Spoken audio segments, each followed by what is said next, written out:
আমরা অত্যন্ত আশ্চর্যের সাথে দেখছি ইন্ডিয়ার পররাষ্ট্র মন্ত্রণালয় থেকে এমন এমন উদ্ভট কথাবার্তা বলছেন অফিসিয়ালি, টোটালি যুদ্ধ করার মতো অবস্থা তারা আমাদের উপরে চাপিয়ে দিচ্ছেন। তার প্রমাণ হচ্ছে যে আমাদের উপ হাইকমিশন, আপনি জানেন, আগরতলায়, সেখানে গিয়ে ধারাবাহিকভাবে হামলা করলো। আমাদের যে পতাকা উড্ডয়ন করা ছিল সেটাকে তারা নিচে নামিয়ে পুড়িয়ে দিল। এটা কোন ধরনের কূটনৈতিক শিষ্টাচারের মধ্যে পড়ে?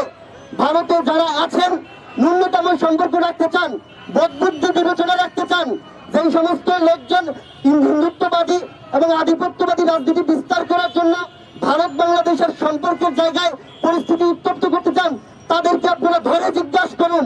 আমি একটা কথা স্পষ্ট বলতে চাই, এই সাম্প্রদায়িকতা, ট্রাম্প কার্ড, সংখ্যালঘু কার্ড খেলে খেলে যেই আগুন আপনারা ধরাতে চান বাংলাদেশের মধ্যে, সেই আগুন যদি ধরে যায়, একদম ভারতের কোন অংশ কিন্তু সেই আগুন থেকে রক্ষা পাবে না। তার কারণ হচ্ছে বাংলাদেশের যতটা মানুষ নিপীড়িত, ইন্ডিয়ার মোদির হিন্দুত্ববাদী রাজনীতিতে তাদের নিজের অঞ্চলের মানুষ বেশি নিপীড়িত। কোন কোন জায়গাতে দেখি অরুণাচল সহ বিভিন্ন জায়গায় প্রবাসী সরকার গঠন করে তারা বসে আছে।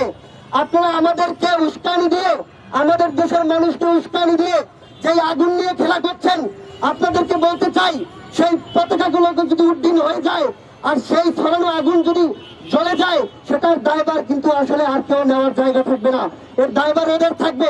বাংলাদেশের তাদের এজেন্টরা আছেন, এই উস্কানিতে গিয়ে তারা এমন সব কর্মকাণ্ড করে বসতে পারেন।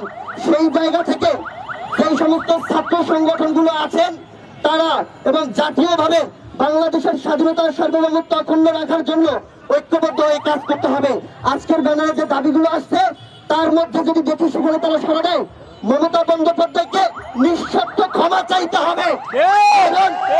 শান্তিরক্ষী মিশন থেকে সেনাবাহিনী পাঠানোর পরিস্থিতি মমতা বন্দ্যোপাধ্যায়, আমার এই ভূখণ্ডে তৈরি হয় নাই।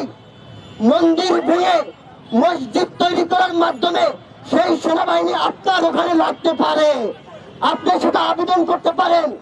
বাংলাদেশের স্বাধীনতা সার্বভৌমত্ব নিয়ে যে সমস্ত ফাইজলামি বক্তব্য শেখ হাসিনা থাকা অবস্থা আপনারা দিয়েছেন, তার সংযত করুন, জিহ্বা ভিতরে নিয়ে যান। আপনারা জানেন সর্বশক্তি দিয়ে হাসিনাকে টিকিয়ে রাখার চেষ্টা তারা করেছে, সেটাই কিন্তু তারা ব্যর্থ হয়েছে। আজকে সেই হেডমালা লোকজন, গুন্ডা লীগ, আওয়ামী লীগ, ছাত্রলীগ, যুবলীগ সবগুলো পালিয়েছে, তাদের স্থান বাংলাদেশে হয় নাই। আপনারা চিন্তা করুন, আমাদের বন্ধুত্বপূর্ণ সম্পর্ক রাখবেন নাকি এই ধরনের বৈরী পরিস্থিতি জিয়ে রাখবেন? আমি আবারও আমার এই কথা বলে বক্তব্য শেষ করতে চাই, তা হচ্ছে ভারত এবং বাংলাদেশের সাধারণ মানুষকে ঐক্যবদ্ধ হয়ে এই হিন্দুত্ববাদী, উগ্র, আতঙ্কবাদী রাজনীতি